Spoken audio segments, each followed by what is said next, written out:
Ethan Vale didn't notice the signal at first because he wasn't looking for anything unusual.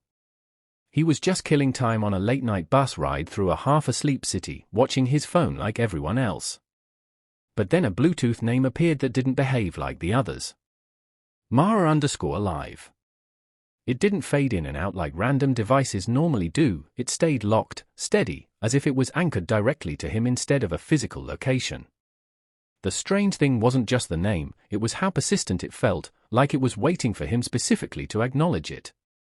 When he opened a scanner app, the signal didn't weaken or drift with distance the way it should have. Instead, it seemed to adjust, tracking his movement in real time. Every stop the bus made, every turn through the streets, the signal followed without delay. Ethan tried to ignore it, but the more he watched it, the more it felt like something was watching back through the screen, quietly aware he had noticed. By the time Ethan stepped off the bus, the city had already thinned into quiet streets and dim lighting, the kind of area where sounds feel louder than they should. The signal remained strong, pulling him forward like a fixed point in space. He didn't plan to follow it at first, but curiosity turned into something harder to resist with every step. The signal wasn't just present, it was guiding him, shifting direction each time he hesitated, as if correcting his path. He found himself moving through narrow alleys and older parts of the city where the buildings leaned closer together and the air felt heavier. That's when he saw her. A woman standing at the end of a passage, partially hidden in shadow, her dark coat blending into the night. She didn't move when he approached, didn't react at all, as if she had been placed there rather than standing there naturally. And then, just as he reached the point where he could clearly see her outline, the signal vanished completely. No warning. No fade.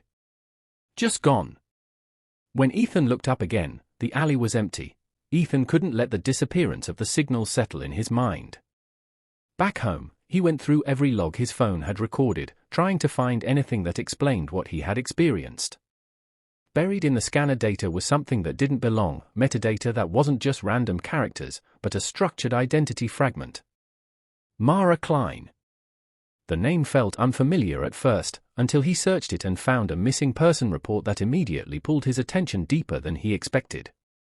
The photo matched exactly what he had seen in the alley, same dark coat, same pale expression, same distant look in her eyes that suggested she wasn't fully present even in the image. She had disappeared months ago from the same district where the signal first appeared. No leads, no explanations, no closure. The unsettling part wasn't just that he had followed her signal, it was the growing suspicion that it had led him on purpose, as if it knew who he was before he ever opened the app. The next night, Ethan returned to the same streets, this time intentionally, as if stepping back into a situation he already knew he shouldn't trust. He kept his phone active, watching the scanner carefully, waiting for the signal to reappear. And it did, almost immediately, stronger than before, sharper, more focused. It didn't drift or pulse randomly, it locked onto him the moment he entered range. Then his phone vibrated with a pairing request he didn't initiate. The device name again, Mara_live. Before he could react, the connection accepted itself, as if his phone had made the decision without him. A file transferred instantly, no progress bar, no delay. When he opened it, the video showed him walking through the exact same street he was standing in, recorded from behind at a slight distance. The footage was current, not old, because in the video he could see himself still standing there before he had even finished watching it. That's when he realized the recording wasn't from the past. It was from a few seconds ahead. Ethan turned in panic, scanning the street behind him, expecting to find someone holding a camera or standing in the shadows.